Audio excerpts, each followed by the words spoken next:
Well, we are rolling with the Opeth discography review.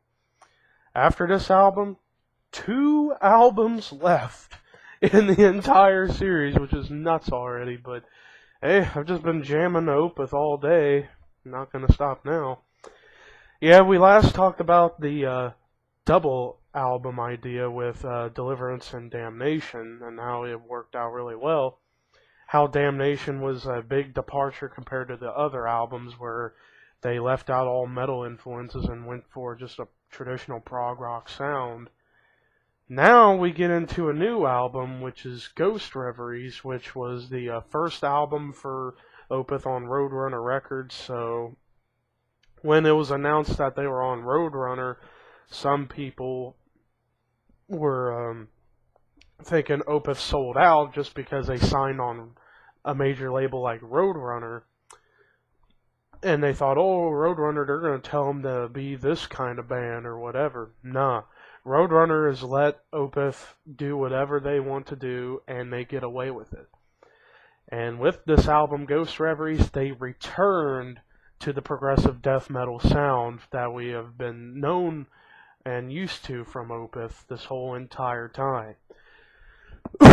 So yes, we are back at it with progressive death metal styled Opeth with Ghost Reveries. Now, Ghost Reveries was not, it was initially intended to be a concept album with numerous tracks together, linked about a story of a man's turmoil after committing an unconscionable act of symbolized by killing his own mother or something like that. And like no, like there are a couple. They said like Michael Ackerfeed said like a couple of songs had some downright evil lyrics. Songs like "The Baying of the Hounds," "Ghost of Perdition," and "Isolation Years," but they had nothing to do with the intended concept.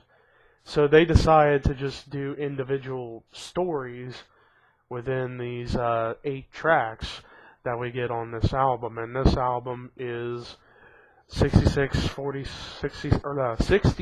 minutes long. So we're back with the lengthy albums.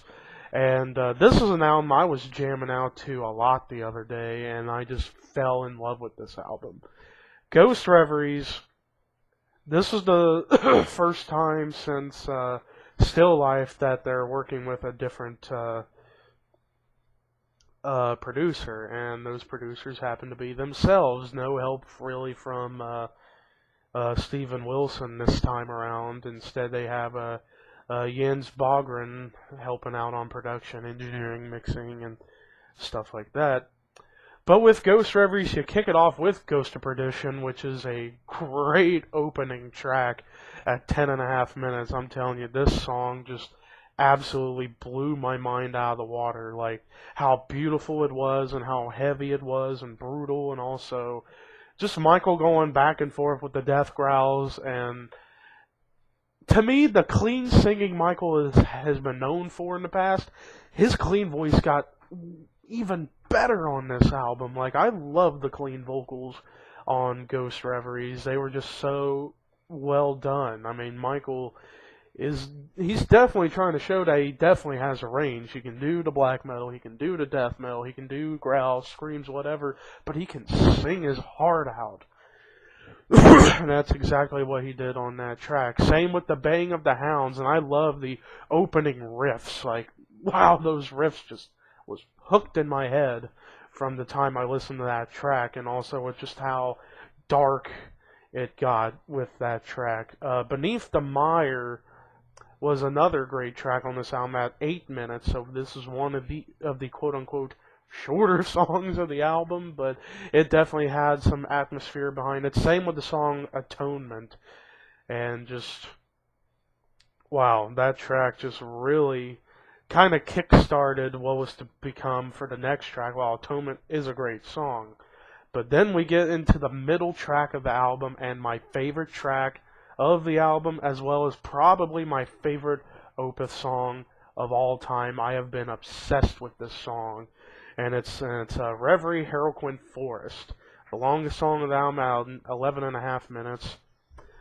Mostly clean vocals, but there are moments on the song where Michael's doing the death metal, but just the riffs, the guitar solo work, the acoustic guitar work, and the keyboards with Per Wiberg on keyboards and piano and organ and stuff as a full-time member of the band. This was the first huge case of their doing keyboards, but it wasn't a keyboard-driven sound. They just used that for atmospheric passages within the songs. And while the middle part of the track where it gets acoustic with the drums and Mikael's voice just soars through this track, and then the closing, like the final few minutes with the heavy riffs, and you close it off with some catchy, hooky, progressive riffs at the very end to close that song out, to end off my favorite Opeth track, and it goes into the songs Hour of Wealth, which was a shorter track at 5.5 minutes, but a great track.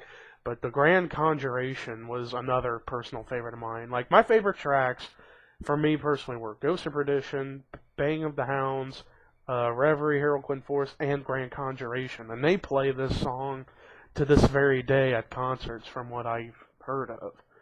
And it's a heavy song. It was also a single they released from this album, and this was a hell of a song to kind of get everybody feeling good about Ghost Reveries, considering there were some concerns just because they were on the Roadrunner label. But there really shouldn't have been any concerns, because Mikael Ackerfee, as well as the rest of the band, have always said they want to make the best music possible and not make duds. They want to make music that's memorable. And then the closing track, Isolation Years, which was the shortest song of the album at a little under 4 minutes. It was a dark and interesting way to close out another fantastic Opeth release. I mean, all Opeth albums are great, but Ghost Reveries, wow. And also on the deluxe edition, you get a Deep Purple cover of the song Soldier of Fortune, which was really cool. I thought it was a good cover.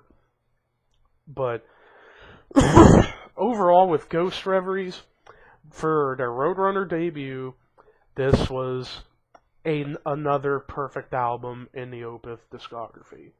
10 out of 10, and actually my second favorite Opeth album, right behind Blackwater Park.